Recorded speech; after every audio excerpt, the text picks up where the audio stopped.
Innal hamdalillah nahmaduhu wa nasta'inuhu wa nastaghfiruh wa na'udzu billahi min shururi anfusina wa min sayyiati a'malina may yahdihillahu fala mudilla lahu wa may yudlilhu fala hadiyalah.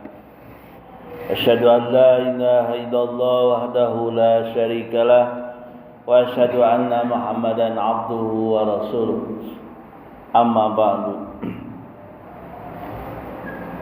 Qala Allah Ta'ala fil Qur'anil Karim, A'udzu billahi minasy syaithanir rajim. Wa may yuti'illaha war rasula faulaika ma'al ladzina an'ama Allahu 'alaihim minan nabiyyina wasiddiqina wasyuhada'i wassalihin wa hasuna ulaika rafiqa. Hadirin sidang Jumat dan Allah Subhanahu wa taala, alhamdulillah, puji dan syukur kita panjatkan kepada Allah. Pada kesempatan hari ini kita masih diberi kenikmatan oleh Allah Subhanahu wa taala. Di antaranya adalah nikmat sehat, sehingga kita dapat lagi melangkahkan diri kita untuk berangkat ke masjid untuk melaksanakan ibadah Jumat, yang mudah-mudahan ibadah Jumat yang sedang kita laksanakan menjadi kiparat penembus dosa dari dosa-dosa kecil yang kita lakukan.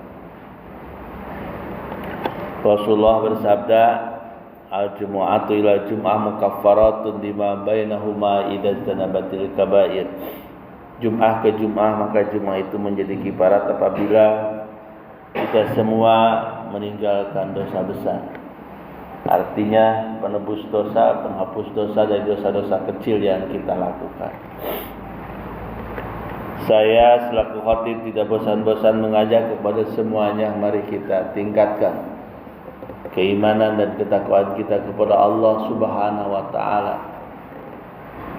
Dan mohon untuk didengarkan apa yang akan saya sampaikan, karena ketika khatib sedang berkhutbah kemudian tidak memperhatikan, maka termasuk Jumatan yang lagho, yang sia-sia. Berdasarkan hadis Rasulullah SAW, idza qulta li sahibika ansit wal imamu yahtub faqad laqauta. Apabila kamu mengatakan kepada temanmu diamlah, wal imamu yahtubu, sementara imam sedang berkhutbah, faqad laqauta, sia-sia Jumatannya. Yang menegur saja sia-sia, apalagi yang tidak memperhatikan. Ketika imam sedang berkhutbah umpamanya main HP, main WA dan yang lainnya, maka itu termasuk Jumatan yang lalu. Kita tidak mengharapkan Jumatan yang sedang kita laksanakan sia-sia. Kita mengharapkan Jumatan yang kita laksanakan itu benar-benar mendapatkan nilai dari Allah, dan juga benar-benar menjadi penghapus dosa dari dosa-dosa kecil yang kita lakukan. Hadirin sidang Jumat dan Allah Subhanahu wa taala, khatib tadi membacakan satu ayat yang tercantum dalam surat An-Nisa ayat 69. Ayat ini sering kita juga dengar, sudah populer, terutama ketika menafsirkan dalam surat Al-Fatihah, ihdinas siratal mustaqim siratal ladzina an'amta 'alaihim ghairil maghdubi 'alaihim waladdallin. Ya Allah, berilah kami petunjuk kepada jalan yang benar, yaitu jalannya orang-orang yang telah Engkau beri nikmat. Nah, ada kalimat yaitu orang-orang yang telah Engkau beri nikmat. Maka ayat tersebut ditafsirkan dalam surat An-Nisa ayat 69. Yang artinya wa may yuti'illaha war rasula, barang siapa yang taat kepada Allah dan Rasulnya, faulaika, maka mereka itu ma'alladzina an'amallah, akan bersama ma'alladzina, akan bersama an'amallah, yang Allah telah memberikan nikmat alaihim, kepada mereka. Bersama siapa? Minan nabiyina, bersama para nabi. Wasiddiqina, bersama orang-orang yang jujur. Wasyuhadai, bersama orang-orang yang mati syahid. Wassolihina, dan bersama orang-orang yang soleh. Ibnu Katsir menafsirkan ayat tersebut, wa may yuti'illah wa rasulah, artinya melaksanakan perintah Allah dan Rasulnya. Jadi taat kepada Allah dan taat kepada Rasulnya artinya melaksanakan perintah Allah dan Rasulnya.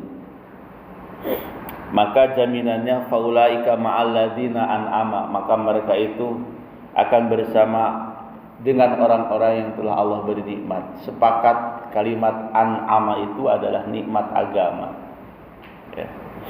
Ada juga yang mengatakan ma'alladzi an'ama itu adalah berhubungan dengan hidayah. Jadi agama yang kita miliki sehingga kita menjadi orang yang taat itu adalah dinamakan nikmat. Hidayah yang Allah berikan kepada kita, maka itu adalah nikmat. Terasanya akan manis, terasanya akan senang apabila orang tersebut mendapatkan hidayah. Sehingga Rasulullah pernah mengatakan dalam sebuah hadis, ada 3 orang, salasun man kunna fihi wajada halawatal iman.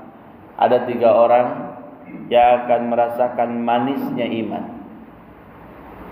Yang pertama, ayyakunallaha wa rasulahu ahabba ilaihi mimma siwahuma. Ia menjadikan Allah dan Rasulnya lebih ia cintai daripada keduanya. Jadi ia memilih Allah dan Rasulnya daripada yang lainnya, maka dia akan merasakan manisnya iman. Yang kedua, wa ayyuhibbal mar'a la yuhibbuhu illa lillah. Ia mencintai seorang, la yuhibbuhu, ia tidak mencintainya illa lillah, kecuali karena Allah. Mencintai seseorang, dia mau bersama dengan orang tersebut karena Allah.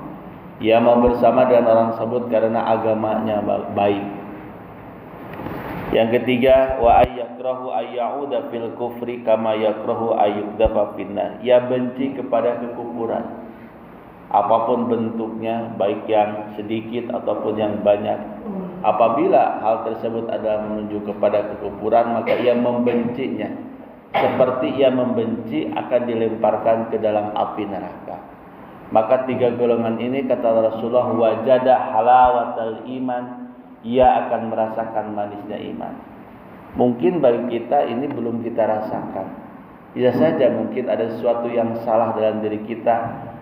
Tata cara taat kepada Allah, tata cara taat kepada Rasulnya. Bisa saja kita mungkin karena terlalu ambisi terhadap sesuatu, terlalu ambisi terhadap harta, terlalu ambisi terhadap jabatan, terlalu ambisi terhadap materi, sehingga mengapilainkan Allah dan Rasulnya, sehingga tidak akan merasakan manisnya iman. Pantaslah kalau Allah mengatakan dalam sebuah ayat, kul in kana aba'ukum wa abna'ukum wa ikhwanukum, katakanlah oleh kamu Muhammad, in kana aba'ukum, jika bapak-bapak kalian, wa abna'ukum, dan anak-anak kalian, wa ikhwanukum, dan saudara-saudara kalian, wa azwajukum, dan istri-istri kalian, wa ashiratukum, keluarga kalian, wa amwalun iqtarabtumuha, dan harta yang kalian cari, wa tijaratun tahsana kasadah, dan perdagangan yang kalian takut rugi dengan perdagangan itu, wa masakinu tardawnaha, dan tempat tinggal yang kamu cintai, yang kamu ridhai, ahabba ilaikum, lebih dicintai oleh kalian, minallahi wa rasulihi, daripada Allah dan Rasulnya, wa jihadin fi sabilihi, dan jihad di jalan Allah, fatarabbasu, maka tunggulah oleh kalian, hatta ya'ti Allahu bi amri, sehingga Allah mendatangkan urusannya. Wallahu la yahdil qaumal fasikin, dan Allah tidak akan memberikan petunjuk, tidak akan memberikan hidayah kepada kaum-kaum yang fasik. Nah, ini jelas. Mungkin saja banyak orang yang tidak merasakan iman, manisnya iman kepada Allah dan Rasulnya, biasa saja. Yang tadi disebutkan itu lebih ia cintai. Ambisinya sangat kuat, sehingga ketika sesuatu tersebut tidak tercapai, maka yang terjadi pada dirinya ada di luar yang diprediksi.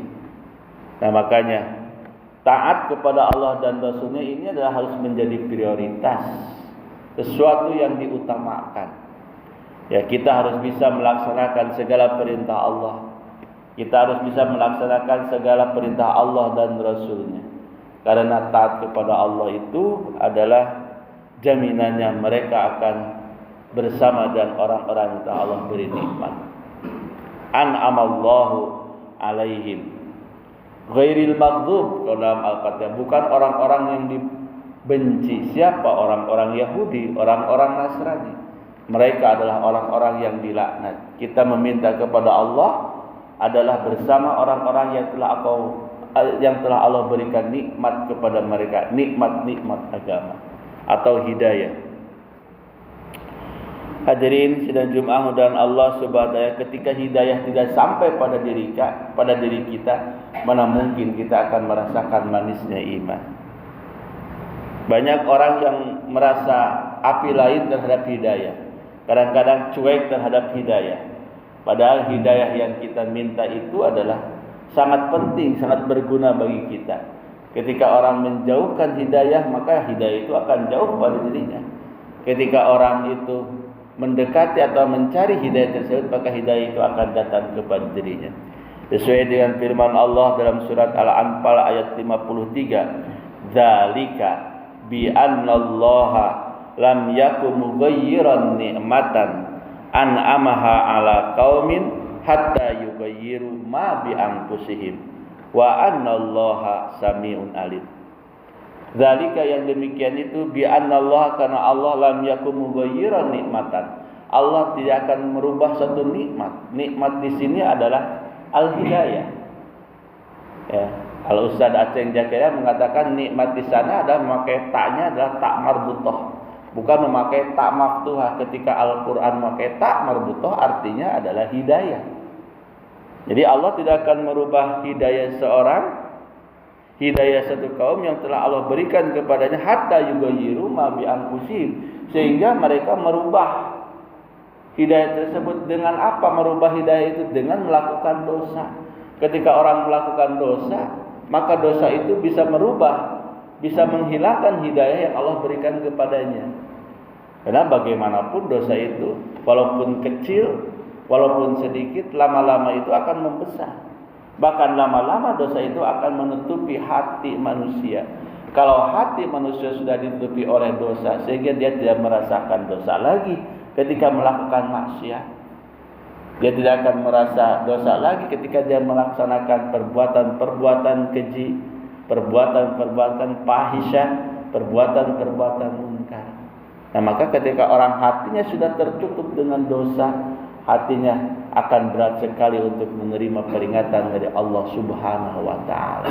Allah tidak akan merubah. Ketika orang itu berusaha ingin mencari hidayah dan hidayah itu dapat pada dirinya, maka sama sekali hidayah itu tidak akan hilang dari dirinya selama mereka itu menjauhi perbuatan-perbuatan dosa. Maka hati-hatilah bagi kita, jangan menyepelekan di dosa-dosa, apalagi dosa-dosa kecil, apalagi dosa-dosa besar. Di kita banyak orang yang menyepelekan terhadap dosa tersebut. Lah pirage, katanya begitu. Pirage. Nah itulah kalau orang sudah mengatakan nama pirage sakit, pirage sakit itu. Nah itu, maka orang yang menyepelekan hal tersebut bisa jadi dosa yang ia lakukan walaupun sedikit akan menutupi dirinya. Kalla balrona ala qulubihim. Tidak demikian, balrona ala qulubihim, bahkan telah menutupi terhadap hati-hati mereka. Ahli tafsir mengatakan rona ala qulubihim itu adalah orang yang menyepelekan dosa kecil. Dia menyepelekan dosa kecil sehingga menutupi dirinya, sehingga hidayah Allah itu jauh dari dirinya. Maka orang tersebut akan berubah. Tadinya menjadi baik, tadinya orang yang soleh, maka berubah menjadi orang yang tidak baik, orang pelaku maksiat.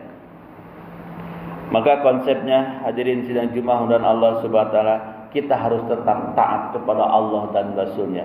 Dan kadang-kadang dalam ayat lain Allah menyeru kepada kita khusus untuk orang-orang yang beriman. Ya ayyuhalladzina amanu atiullaha wa atiur rasul. Wahai orang-orang yang beriman, bertaatlah kepada Allah dan bertaatlah kepada Rasul. Artinya suatu penekanan. Ya. Insya'iyah, kalau ilmu balaghah mengatakan insya'iyah, penekanan bahwa kita harus taat kepada Allah dan Rasulnya. Kalau dalam ayat tadi itu berbentuk khobariyah, tapi maksudnya adalah insya'iyah, bahwa orang-orang yang beriman kalau inginlah nanti di akhirat nanti ingin bersama para nabi, ingin bersama para syuhada, ingin bersama para solihin, ya, siddiqin, maka dia harus taat kepada Allah dan Rasulnya. Barakallahu li wa lakum.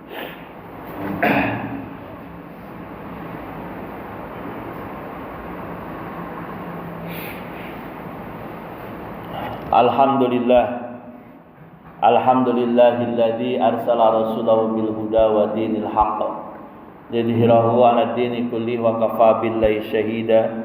Asyhadu an la ilaha illallah wahdahu la syarikalah wa asyhadu anna Muhammadan abduhu wa rasuluh, amma ba'du. Hadirin sidang Jumat mudah Allah Subhanahu wa taala, ternyata ketaatan kepada Allah dan ketaatan kepada Rasul itu sangat luar biasa konsekuensinya nanti. Dia akan bersama para nabi.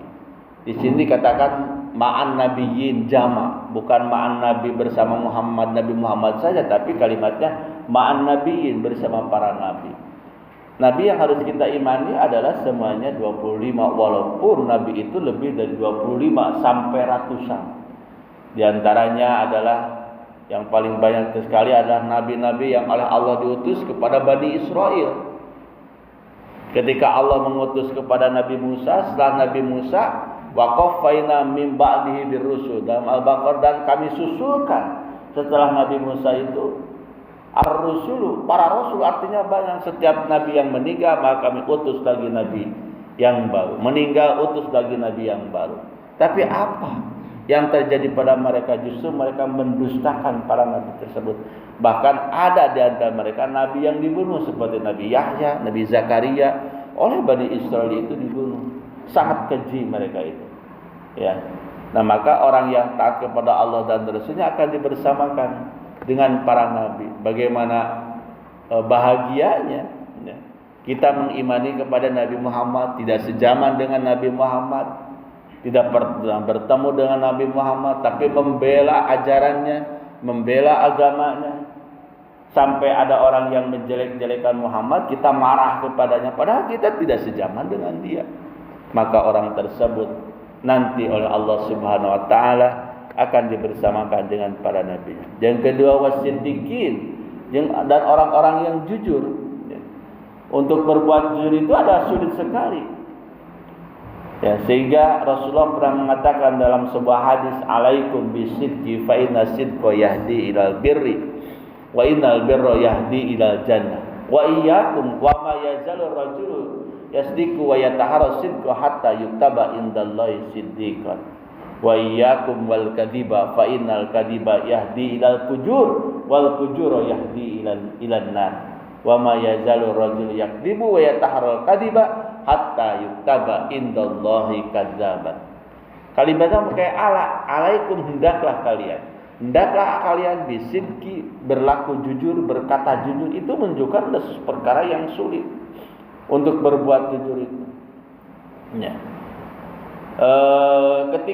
Karena kejujuran itu fa inna sidqa yahdi ilal birri, ketika orang berbuat jujur maka kejujuran itu akan menunjukkan kepada kebaikan, dan kebaikan akan menunjukkan kita ke dalam surga.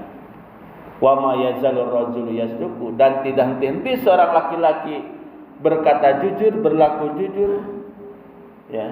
Wa yataharra sidqa, dan dia ingin berusaha berbuat jujur, hatta yuktaba indallahi siddiqan, nanti atau orang tersebut akan dicatat oleh Allah siddiqan, sigat mubalaghah, artinya betul-betul dia itu orang jujur.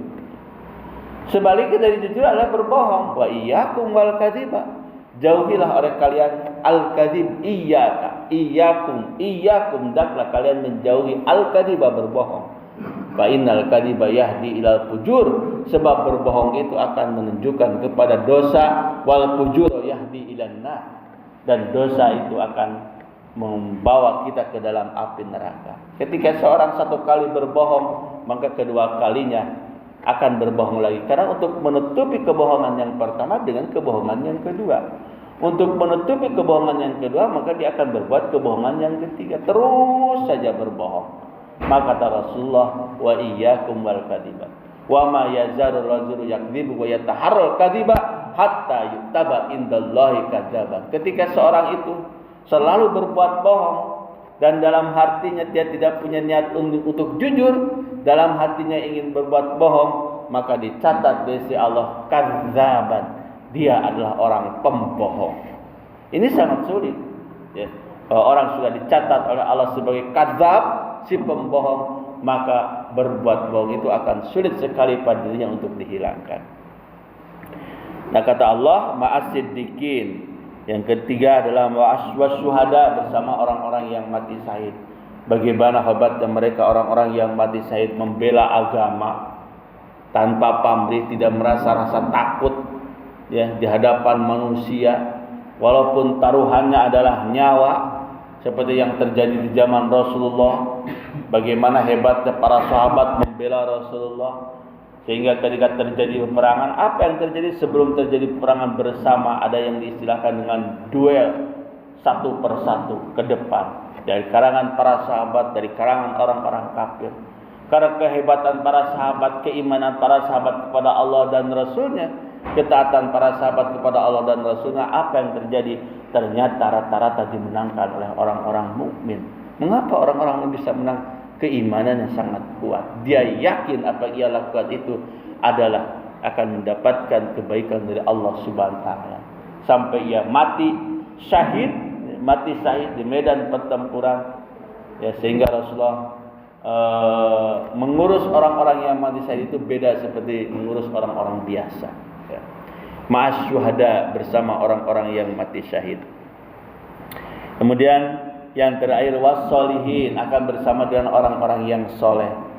Hasil dari keimanan. Karena solihin itu adalah hasil dari keimanan. Keimanan yang membuahkan amal soleh. Tidak disebut soleh kalau tidak ada iman. Kalau di kita umpamanya ada orang-orang kafir baik kepada kita, menyumbang masjid, menyumbang madrasah, bersedekah. Kalau istilah Islam itu bersedekah, memberikan santunan kepada orang-orang. Apakah disebut soleh? Tidak, karena dia tidak iman. Ya, karena tidak iman. Jadi adanya soleh itu harus disebabkan karena iman. Dari iman tersebut membuahkan amal soleh. Sehingga dalam Quran sering diungkap, innalladzina amanu wa amilus sholihat, orang-orang yang beriman dan beramal soleh. Ya. Dalam surat Al-Asr wal Asri, ya, innal insana lafi khusr illal ladzina amanu wa amilus sholihat. Dalam surat At-Tin, summa radadnahu asfala safilin illal ladzina amanu wa amilus sholihat. Antara iman dan amal soleh, dua kata yang tidak bisa dipisahkan dalam diri manusia. Ketika orang iman, maka harus membuahkan amal soleh. Jangan hanya sebatas iman hungkul, tidak membuahkan amal soleh. Karena ada orang yang iman tapi tidak membuahkan amal soleh, adalah seperti Fir'aun. Fir'aun itu tadi dia iman, tetapi dia tidak membuahkan amal soleh.